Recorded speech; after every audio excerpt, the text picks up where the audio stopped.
இந்த மாதத்திற்கு ஆண்டவர் கொடுக்கிற தீர்க்க தரிசனமான வார்த்தைகளை நாம் வாசிக்க போகிறோம். மீகா எழுதின தீர்க்க தரிசன புஸ்தகம் 7வது அதிகாரம் 11வது வார்த்தைகளை நம்ம எல்லாரும் சேர்ந்து முன்னாடி பார்த்து சோத்திரம் எல்லாரும் சேர்ந்து வாசிப்போம். உன் மதில்களை எடுப்பிக்கும் அந்நாளிலே பிரமாணம் வெகு தூரம் பரவி போகும். கர்த்தர் அந்த வார்த்தைகளை நமக்கு ஆசீர்வதித்து தருவாராக. இந்த செப்டம்பர் மாதத்திற்கு தேவ சமூகத்தில் காத்திருக்கும் பொழுது ஆண்டவர் தெளிவாய் சொன்ன தீர்க்க தரிசனமான வார்த்தை மீகா 7வது அதிகாரம் 11வது வார்த்தை. உன் மதில்களை நான் எடுப்பிக்கும் நாள் வருகிறது. உன் மதில்கள் எடுப்பிக்கிற நாட்கள் வருகிறது. தேவ சமூகத்தில் காத்திருக்கும் பொழுது இந்த ஒரு வார்த்தையை ஆண்டவர் தீர்க்க தரிசனமாய் சொன்னார். சொத்திரம் இடிந்து போன தீக்கிரையாக்கப்பட்ட உடைக்கப்பட்ட என்னுடைய மதில்களை ஆண்டவர் இந்த மாதத்தில் திரும்ப எடுப்பிக்க வல்லமை உள்ளவராய் இருக்கிறார். கைகளை தட்டி கர்த்தருக்கு மகிமையை செலுத்துங்க. எத்தனை பேர் ஆமென் சொல்றீங்க? அந்த நாட்கள்ல மதில் சுவர் அப்படிங்கிறது ரொம்ப முக்கியமானது. எல்லா தேசத்திற்கு வெளியில் அந்த தேசத்தினுடைய எல்லையில் பெரிய மதில் சுவர்களை கட்டி வைப்பார்கள். அப்படித்தான் கானான் தேசத்தை சுற்றிலும் பெரிய மதில் சுவராய் இருக்கிற எரிகோ கோட்டையை என்ன செய்தார்கள்? கட்டி வைத்திருந்தார்கள். இந்த எரிகோ கோட்டை என்பது அந்த தேசத்திற்கு ஒரு பெரிய பாதுகாப்பு. மதில் சுவர் எப்பொழுதுமே தேசத்திற்கு ஒரு பெரிய பாதுகாப்பு. நம்ம வீட்டில் காம்பவுண்ட் சுவர் கட்டுறோம் அப்படின்னா எதுக்கு? வேற ஏதோ ஒரு பூச்சியை என்ன செஞ்சோ உள்ள வரக்கூடாது, ஒரு திருடனோ யாரும் உள்ள வரக்கூடாது. ஒரு காம்பவுண்ட் சுவர் எப்படி பாதுகாப்பா இருக்கிறதோ அதே போல அந்த நாட்கள்ல எல்லா தேசத்திலும் சொத்திரம் தேசத்தை சுற்றிலும் ஒரு பெரிய மதில் சுவரை கட்டி வைத்திருப்பார்கள். சரியாய் கவனியுங்கள். இந்த மதில் சுவரை எதிரிகள் படையெடுக்க வரும் பொழுது அதை தாண்டி மேற்கொள்ள வர முடியாது அப்படிங்கிற ஒரு காரியத்தினால அதை உருவாக்கி வைத்திருக்கிறார்கள். ஆனால் இஸ்ரவேல் தேசத்துல இப்படிப்பட்ட பெரிய மதில் சுவர்களை பாபிலோன் ராஜா படையெடுத்து வரும் பொழுது சொத்திரம் இந்த மதில் சுவர் முழுவதையும் இடித்து போட்டு விட்டான். இந்த மதில் சுவர் அத்தனையும் தீ வைத்து எரித்து போட்டு விட்டான். எரித்து போட்டுவிட்டு இஸ்ரவேல் தேசத்தில் இருக்கிற அநேக வாலிபர்களை, முக்கியமானவர்களை, ஞானவான்களை சிறை பிடித்துட்டு கொண்டு போய் ஜெயிலில் போட்டான். எல்லாம் கவனிங்க. இஸ்ரவேல் தேசத்துக்கு விரோதமாய் படையெடுத்து வந்து அந்த மதில் சுவரை இடித்து போட்டுவிட்டு முக்கியமான தலைவர்களை, வாலிபர்களை, ஞானவான்களை அவன் சிறையாக்கி சிறைச்சாலையில கொண்டு போய் வைத்து விட்டான். இப்ப முக்கியமான தலைவர்கள் எல்லாம் சிறைச்சாலையில் இருக்கிறார்கள். தேசம் பாதுகாப்பு இல்லாமல் கைவிடப்பட்ட நிலைமையில் இருக்கிறது. அப்படிப்பட்ட நேரத்தில் தேவனுடைய வார்த்தை சோத்திரம் ஜனத்திற்கு நேரே வருகிறது. ஒரு ஆமென் சொல்லுங்களேன். எப்பொழுதெல்லாம் நான் சிறை பிடிக்கப்படுகிறேனோ, எப்பொழுதெல்லாம் நான் தூக்கி எறியப்படுகிறேனோ அப்பொழுதெல்லாம் என்னை திரும்ப கட்டக்கூடிய ஒரு வார்த்தையை கர்த்தர் கொடுக்க வல்லமையுள்ளவராய் இருக்கிறார். இப்ப சிறைச்சாலையில் இருக்கிற ஒரு சிலருக்கு நேராக இந்த வார்த்தையை கர்த்தர் கொடுக்கிறார். இப்ப இந்த சிறைச்சாலை இருக்கிறவங்களுக்கு பல கேள்வி. இனி நம்ம இந்த ஜெயில இருந்து ரிலீஸ் ஆகுமா? இனி இந்த சிறைச்சாலையிலிருந்து நம்ம வெளியில வருவோமா? இனி நம்முடைய சுகவாழ்வு துளிர்க்குமா? நம்முடைய வாழ்க்கையில எதிர்காலம் இருக்குமா? பல கேள்வியோடு இருக்கிற அந்த டைம்ல தான் அந்த சிறைச்சாலையில் இருக்கிற அந்த கைதிகளை பார்த்து தேவனுடைய வார்த்தை இப்படி சொல்லி இருக்கிறது. தேவ பிள்ளைகளே, நீங்கள் பயப்படாதீர்கள். உங்க மதில்களை இடிச்சு போட்டான்ல, உங்க காம்பவுண்ட் வாலை இடிச்சு போட்டான்ல, அந்த காம்பவுண்ட் வாலை திரும்ப எடுத்து கட்டுகிற நாட்கள் வரும் என்று தீர்க்க தரிசனமாய் கர்த்தர் சொன்னார். எத்தனை ஒரு ஆமென் சொல்றீங்க? என்னுடைய வாழ்க்கையில பல்வேறு மதில்களை பிசாசானவன் இடித்து வைத்திருக்கிறான். என்னுடைய குடும்பத்தில் பல்வேறு மதில்களை பிசாசு இடித்து வைத்திருக்கிறான். என்னுடைய சரீரத்தை பிசாசானவன் இடித்து வைத்திருக்கிறான். என்னுடைய பிள்ளைகளுடைய வாழ்க்கையை பிசாசானவன் இடித்து வைத்திருக்கிறான். என்னுடைய கையின் பிரயாசம், என்னுடைய பணம், என்னுடைய செல்வாக்கு, என்னுடைய வேலை வாய்ப்பு, அநேக காரியத்தை பிசாசானவன் இடித்து வைத்திருக்கிறான். ஒருவேளை இடிக்கப்பட்ட, உடைக்கப்பட்ட, தகர்க்கப்பட்ட பலிபீடத்தை போல சோத்திரம் மதில்களை போல இன்னைக்கு நீங்க வந்திருந்தீங்கன்னா உங்களை பார்த்து தான் ஆண்டவர் சொல்லுகிறார், அவன் இடிச்சு போட்ட அத்தனை மதில்களையும் திரும்ப கட்டுகிற நாட்கள் உங்களுக்கு வரும் என்று கர்த்தர் வாக்குத்தத்தம் பண்ணுகிறார். எத்தனை பேர் ஆமென் சொல்றீங்க? எத்தனை பேர் ஆமென் சொல்றீங்க? இந்த ரெண்டு வார்த்தை நான் உங்களுக்கு சொல்லுகிறேன். உங்க குடும்பத்தில் யாரை இடித்து வைத்திருக்கிறான்? ரெண்டு, உங்க குடும்பத்தில் எதை இடித்து வைத்திருக்கிறான்? ஒருவேளை ஒரு நபருடைய வாழ்க்கையை இடிச்சு வச்சிருக்கிறானா? ஒருவேளை அது உங்க கணவனா இருக்கலாம், உங்க மனைவியா இருக்கலாம், ஒருவேளை உங்களுடைய பிள்ளைகளா இருக்கலாம். யாருடைய மதில் சுவரை, யாருடைய வாழ்க்கையை அவன் இடித்து வைத்திருந்தாலும் இந்த செப்டம்பர் மாதத்தில் இடித்து போட்ட அத்தனை சொத்திரம் அலங்கங்களை இயேசு திரும்ப கட்ட போகிறார். ஓ பிரைஸ் காட், ஹalleluya. ரெண்டு சொத்திரம், எதை இடித்து வைத்திருக்கிறான்? எதை இடிச்சு வச்சிருக்கிறான்? உங்க பரிசுத்த வாழ்க்கையை இடிச்சிட்டானா? உங்க ஆவிக்குரிய வாழ்க்கையை இடிச்சிட்டானா? உங்க ஜெப வாழ்க்கையை இடிச்சிட்டானா? உங்க பொருளாதாரம், உங்க பினான்சியல், உங்க உங்க உங்க பண காரியத்தை இடிச்சிட்டானா? ஆண்டவர் இந்த வார்த்தையை தான் சொல்கிறார். அவன் இடிச்சு போட்ட மதில்களை திரும்ப எடுப்பிக்கிற நாட்கள் உனக்கும் உன் குடும்பத்திற்கும் கர்த்தர் கொண்டு வர போகிறார். ஹalleluya. நான் அந்த வார்த்தையை தீர்க்க தரிசனமாய் சொல்றேன். நாள் வருகிறது. எத்தனை பேர் ஆமென் சொல்றீங்க? பக்கத்தில் உங்களை பார்த்து சொல்லுங்க, நாள் வருகிறது. ஹalleluya. நல்லா உங்க கண்ணை பார்த்து சொல்லுங்களேன், நாள் வருகிறது. ஹalleluya. எங்க என்ன நாளுங்க? கல்யாண நாளா? பிறந்த நாளா? கல்யாண நாளை ஏன் பாச ஞாபகப்படுத்துறீங்க? என்ன நாள் வருகிறது? எந்த நாள் வருகிறது? என்னை இடிச்சு போட்டான்ல, என்னை உடைச்சு போட்டான்ல, என்னை, என் குடும்பத்தையும் என் பிள்ளைகளையும் தீக்கிரையாக்கப்பட்டு இடிச்சு போட்டான்ல, அவன் இடிச்சு போட்டதை திரும்ப கட்டுகிற, திரும்ப எடுப்பிக்கிற ஒரு நாளை கர்த்தர் உனக்கு வைத்திருக்கிறார். அந்த நாள் வருகிறது. ஹalleluya. மறுபடியும் சொல்லுங்க, நாள் வருகிறது. ஹalleluya. ஹalleluya. எத்தனை பேர் நம்புறீங்க? எத்தனை பேர் நம்புறீங்க? நான் சொல்றேன், அந்த நாள் வரப்போகிறது. அந்த நாள் வந்து கொண்டிருக்கிறது. அவன் எதை இடிச்சாலும் சரி, அவன் இடிச்சு போட்டதை மறுபடியும் எழுந்திருந்து கர்த்தர் கட்ட போகிறார். மறுபடியும் எழுப்பி கப்ப. நம்புறீங்களா? நம்புறீங்களா? நம்புறீங்களா? சத்தமாத்த ஒரு ஆமென் சொல்லுங்க. இன்னும் சத்தமாத்த ஒரு ஆமென் சொல்லுங்க. எதை இடிச்சாலும் ஆண்டவர் கட்டுவார். நிறைய பேருடைய சரீரத்தை பிசாசு சில வியாதியை கொடுத்து இடிச்சு வச்சிடறான். நடக்க முடியல, பேச முடியல, உட்கார முடியல, வேலை செய்ய முடியல, குனிய முடியல. சரீரம் முழுவதையும் இந்த சரீரம் ஒரு மதில் சுவர் மாதிரி. என் இருதயத்துக்கு மதில் சுவர் எது? இந்த சரீரம். அதை இடிச்சு வச்சிருக்கிறான். அதனால தான் நிறைய வியாதி, அதனால தான் நிறைய பாடுகள். நீங்கள் நம்புங்கள், உங்க சரீரத்தில் எந்த வியாதியை கொடுத்து சத்துரு இடிச்சு வச்சிருந்தாலோ, இந்த செப்டம்பர் மாதத்தில் இடிக்கப்பட்ட உன் சரீரத்தை ஆண்டவர் திரும்ப கட்ட போகிறார்.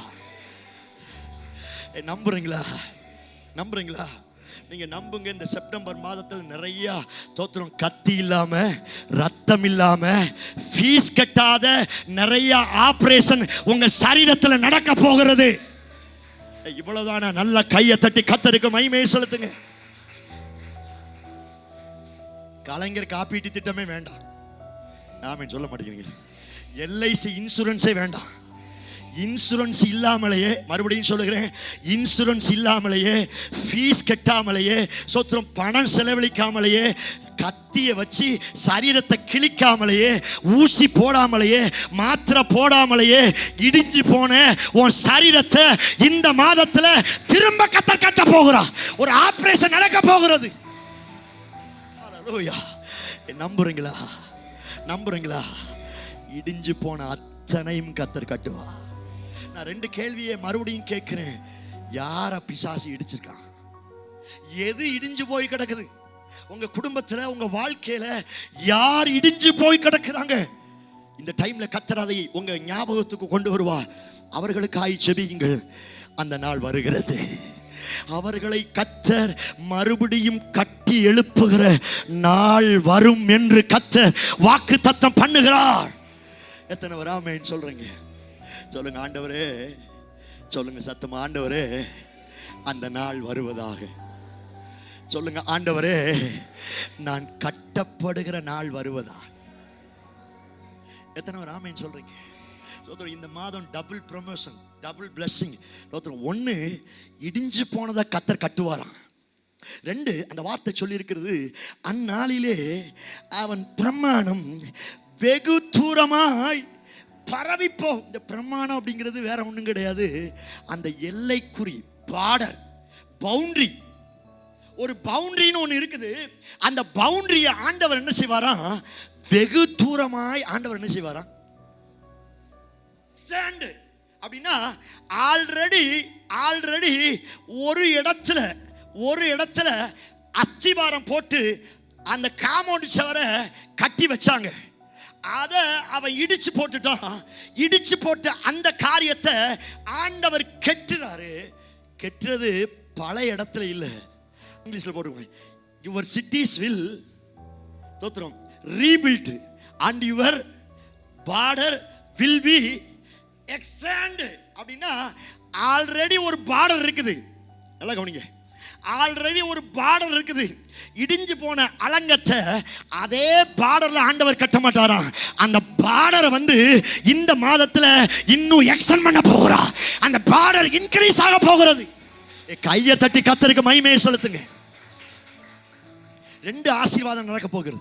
ஒன்னு, இடிஞ்சு போன அலங்கத்தை ஆண்டவர் கட்டுவார். ரெண்டு, இடிஞ்சு போன இடத்துல இல்ல, எக்ஸ்டெண்ட் பண்ண போகிறார். நான் சொல்லுகிறேன், உங்க பார்டர் எக்ஸ்டெண்ட் பண்ண போகிறேன். எத்தனை பேர் ஆமென் சொல்றீங்க? ஸ்தோத்திரம். அழகா போட்டுக்கு பாருங்க, your border will be extend.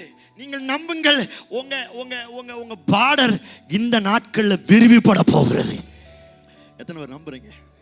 சத்தமா தான் ஒரு ஆமென் சொல்லுங்க. குளத்துப்பாளையம் ஐயா அங்கே உட்கார்ந்து இருக்கிறாங்க. அவங்க இங்கே ஜெபிக்க அவங்க பார்டரை கத்தரை எக்ஸ்டெண்ட் பண்ணிட்டாரு. அவங்க பிள்ளைங்க அமெரிக்காவில் போய் வேலை பார்க்குற அளவுக்கு கத்தர் அந்த பார்டரை.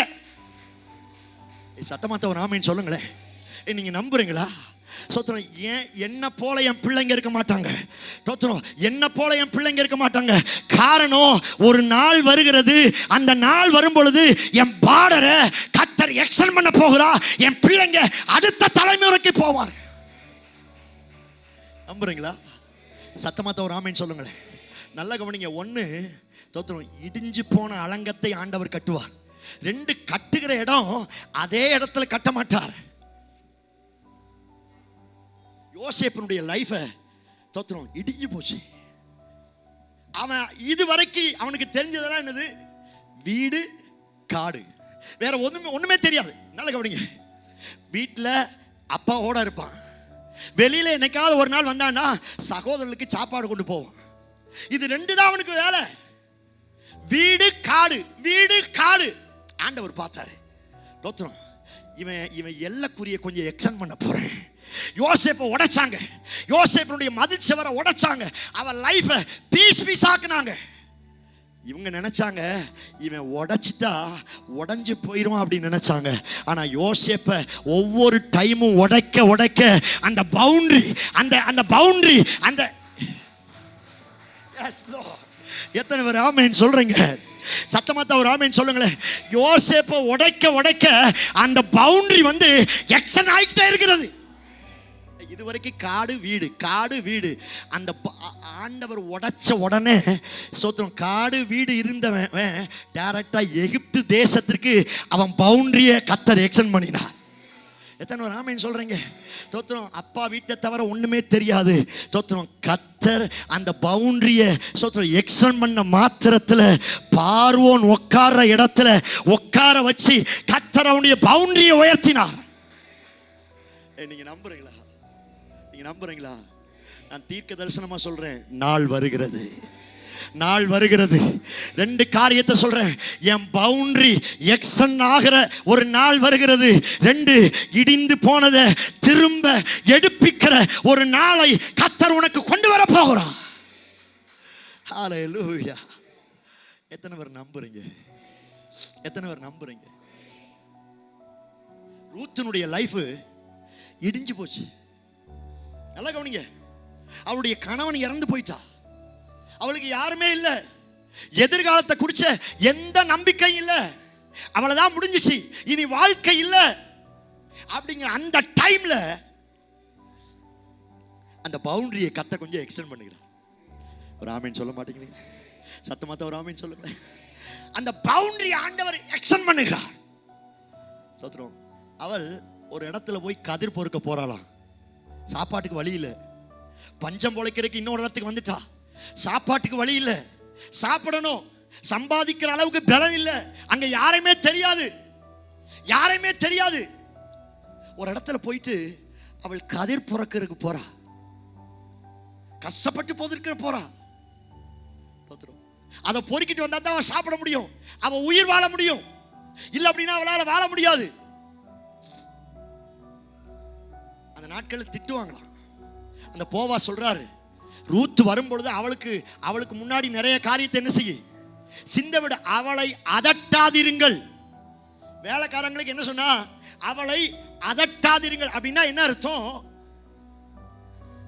யாராவது வேலை செஞ்சுக்கிற டைம்ல பொறுக்க வந்தாங்களா அவங்கள என்ன செய்வாங்க? அதட்டுவாங்க, திட்டுவாங்க. கர்த்தர் பார்த்தா உடைக்கப்பட்ட அவளுடைய கதவை கட்டி எழுப்புறது மாத்திரமல்ல, அவளுடைய பவுண்டரியை கர்த்தர் எக்ஸ்டெண்ட் பண்ணும்படியாய் விரும்பினார்.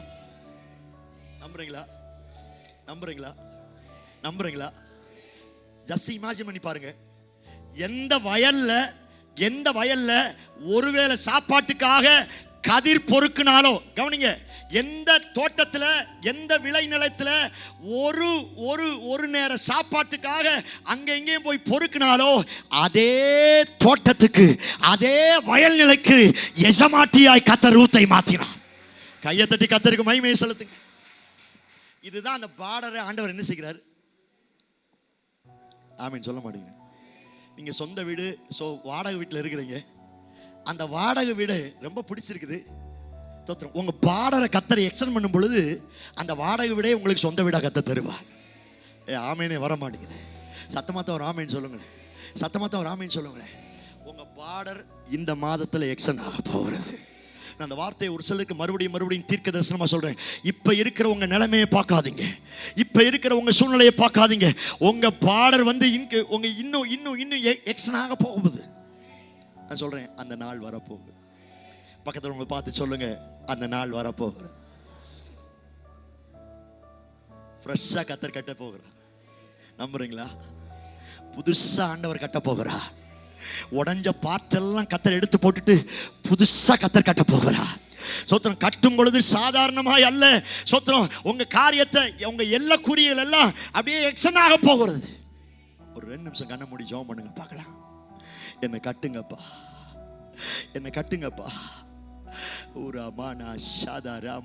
கண்ணை மூடி ஸ்தோத்திரம் பண்ணி ஜெபம் பண்ணுங்க. அந்த நாள் வருகிறது. ஹல்லேலூயா. இந்த வார்த்தையை கர்த்தர் தீர்க்க தரிசனமா சொல்றார். அந்த நாள் வருகிறது. நீ கட்டப்படுகிற நாள் வருகிறது. ஸ்தோத்திரம் பண்ணி ஜெபம் பண்ணுங்க. யாரும் வேடிக்கை பார்க்க கூடாது. கண்ணை மூடி ஸ்தோத்திரம் பண்ணி ஜெபம் பண்ணுங்க. இந்த செப்டம்பர் மாதம் உன் மதில்கள் எடுப்பிக்கிற நாள் வரப்போகிறது. ஹல்லேலூயா. உன் பார்டர் எக்ஸ்டெண்ட் ஆகிற ஒரு நாள் வரப்போகிறது. ஸ்தோத்திரம் பண்ணி ஜெபம் பண்ணுங்க. ஆண்டவரே, அந்த நாள் வருவதாக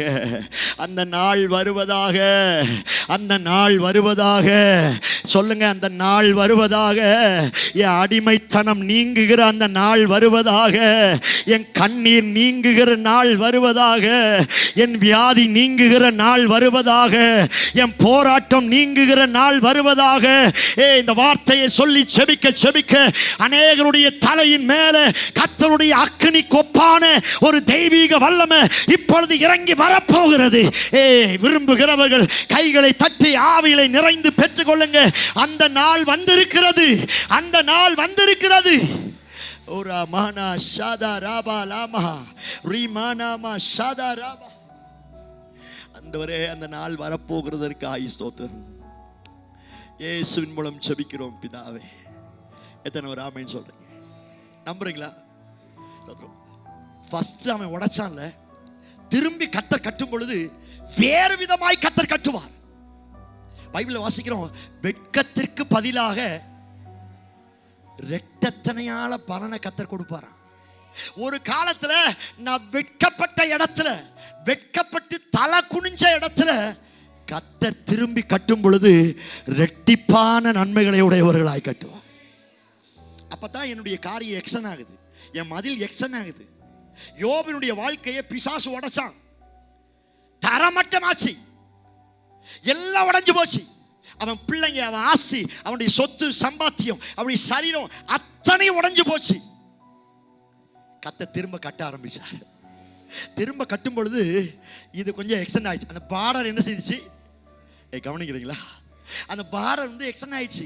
அதுக்கு முன்னாடி ஒரு மடங்கு தான் ஆசீர்வாதம் இருந்துச்சு. ஆனா உடைச்சதுக்கு அப்புறம், அவன் உடைச்சதுக்கு அப்புறம், இந்த வார்த்தையை கர்த்தர் தீர்க்க தரிசனமா சொல்றாரு, அவன் உடைக்கிறதுக்கு அப்புறம் உங்க லைஃப்ல உங்க பார்டர் இன்க்ரீஸ் ஆக போகிறது, அது எக்ஸ்டெண்ட் ஆக போகிறது. ஹல்லேலூயா. யோபுக்கு ரெட்டத்தனையான நன்மை வந்துச்சான், ரெட்டத்தனையான பலம் வந்துச்சான். நீங்க நம்புங்க, வெட்கத்திற்கு பதிலாக ரெட்டப்பையான நன்மையை தரப்போக. 2-3 வசனத்தை வாசித்து நம்ம மறுபடியும் செபிக்க போகிறோம். ஸ்தோத்திரம். ஏசாயா 55:13. ஏசாயா 55:13. முச்செடிக்கு பதிலாக தேவதாரு விருட்சம். மறுபடியும் வாசிங்க, முன்னாடி பார்த்து சொல்லுங்க. முச்செடிக்கு பதிலாக, முன்னாடி என்ன இருந்துச்சா? முன்னாடி என்ன இருந்துச்சா சொல்றீங்களா? முன்னாடி என்ன இருந்துச்சு, இப்ப என்ன இருக்குது? ஜஸ்ட் இமேஜின் பண்ணி பாருங்க. முச்செடிக்கும் தேவதாரு விருட்சத்துக்கும் சம்பந்தமே இல்லை. அந்த முச்செடியை பிசாசானவன் உடைச்சான், இல்லாமல் ஆக்குவதற்கு அழிச்சான்.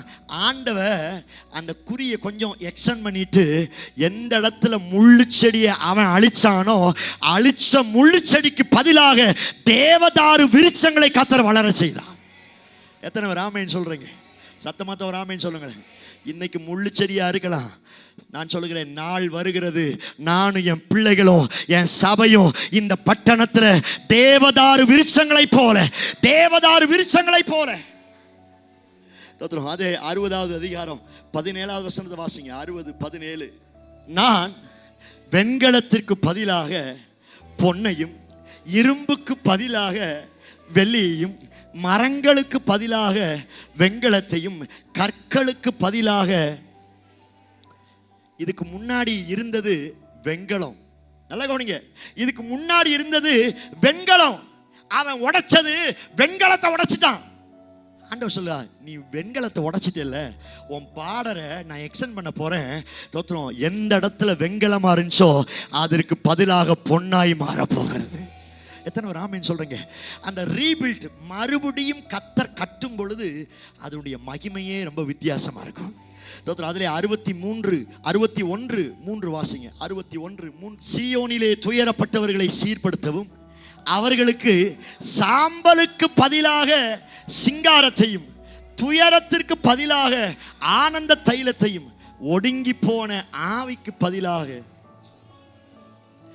ஒரு காலத்துல சாம்பலா இருந்ததெல்லாம் கர்த்தர் கட்டும் பொழுது சிங்காரமாய் மாற ஆரம்பிக்கும். எத்தனை ஒரு ஆமேன் சொல்றீங்க? நீங்க நம்புங்க, உங்க பார்டர் எக்ஸ்டெண்ட் ஆக போகிறது. அந்த நாள் உங்களுக்கு வரப்போகுது, அந்த நாள் வரப்போகிறது. இன்னும் 2 வசனத்தை வேகமாய் வாசிப்போம். அதிலே 61வது அதிகாரம் 7வது வசனத்தை வாசிப்போம். உங்க வெட்கத்திற்கு பதிலாக. எத்தனை பேர் நம்புறீங்க? அவன் உடைக்கப்படும் பொழுது வெட்கப்பட்டிருக்கலாம், ஆனா கர்த்தர் திருப்பி கொடுக்கும் பொழுது ரெட்டத்தனையான பலனை கர்த்தர் கொடுப்பார். கடைசியா ஒரு வசனத்தை வாசிங்க. எரேமியா. ஸ்தோத்திரம். எசேக்கியேல் 36:34. எசேக்கியேல் 36:34. முன்னாடி பார்த்து வாசிங்களேன். பாழாக்கப்பட்ட தேசம் கடந்து போகிற யாவரின் பார்வை பாழாய் கிடந்ததற்கு பதிலாக. நம்புறீங்களா? ஒரு காலத்துல அந்த தேசம் எப்படி போச்சான்? பாழாக்கப்பட்டு போச்சு.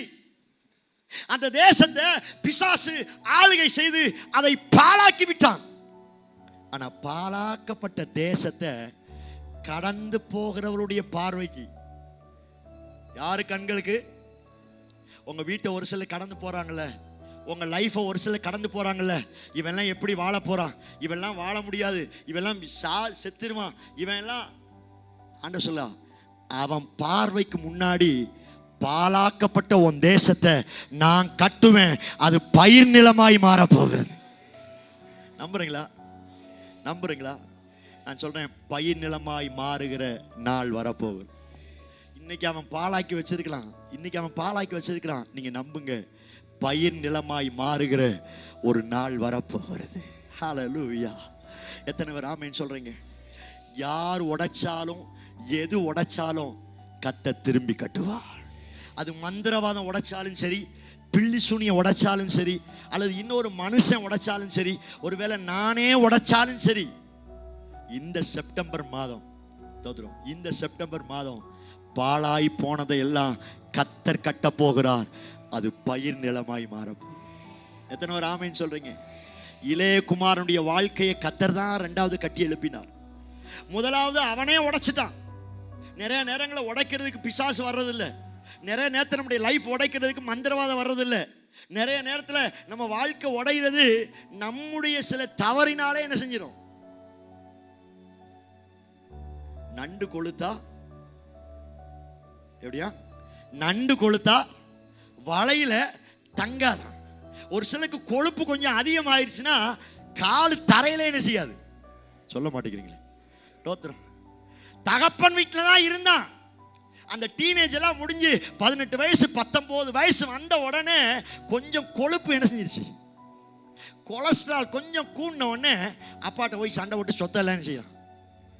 அப்பா எவ்வளவோ சொல்லி பார்க்கறா, ஏன் வேணாண்டா. எல்லா சொத்தையும் வாங்கிட்டு எல்லாத்தையும் கொண்டு போயிட்டான், எல்லாத்தையும் அழிச்சிட்டான். இப்ப பண்ணிக்கு பக்கத்துல உட்காந்து அப்பதான் அவனுக்கு புத்தியே வருது, ஐயோ இங்க உட்கார்ந்து இருக்கிறோமே. அந்த வார்த்தை தாங்க, மதில்களை திரும்ப கட்டுகிற கர்த்தர். இளைய குமாரன் வாழ்க்கையில அவன் இடிச்சு போட்ட அந்த காரியத்தை கர்த்தர் கட்டினா, அவனுடைய மதில்கள் அந்த அந்த அந்த அந்த எல்லை, அந்த குறிய கர்த்தர் எக்ஸ்டெண்ட் பண்ண ஆரம்பித்தார். நீங்க நம்புங்க, அந்த நாள் வரப்போகுது. அந்த 7:11 மறுபடியும் ஒரு 3 முறை எல்லாரும் சேர்ந்து வாசிக்க போகிறோம். சோத்திரம். முன்னாடி பார்த்து சத்தமா ஒரு 3 முறை வாசிங்க. உன் மதில்கள் எடுப்பிக்கும் நாள் வருகிறது, அந்நாளிலே என் எல்லையை வெகு தூரம் பரவி போகும். எல்லாம் சொல்லுங்க, என் மதில்களை எடுப்பிக்கும் நாள் வருகிறது, அந்நாளிலே என் எல்லை வெகு தூரம் பரவி போகும். இன்னொரு முறை சத்தமா வாசிங்க. என் மதில்களை எடுப்பிக்கும் நாள் வருகிறது, அந்நாளிலே என் எல்லை. நம்புறீங்களா? உங்க எல்லை வெகு தூரம் பரவ போகிறது. உங்க பிள்ளைகளுடைய எல்லையை கர்த்தர் வெகு தூரம் பரவ செய்ய போகிறார். நான் சொல்றேன், நாள் வருகிறது. இந்த மாதத்தில் இந்த வார்த்தையை மறுபடியும் சொல்லுங்க. எனக்கான நாள் வரப்போகிறது. என்னை எடுப்பித்து கட்டுகிற நாள் வரப்போகிறது. என் எல்லையை பரவ செய்கிற ஒரு நாள் வரப்போகிறது. எத்தனை 1000 முறை சொல்ல முடியுமோ அத்தனையும் சொல்லிக்கிட்டே இருக்கு. மறுபடியும் சொல்லுங்க, நாள் வரப்போகுது.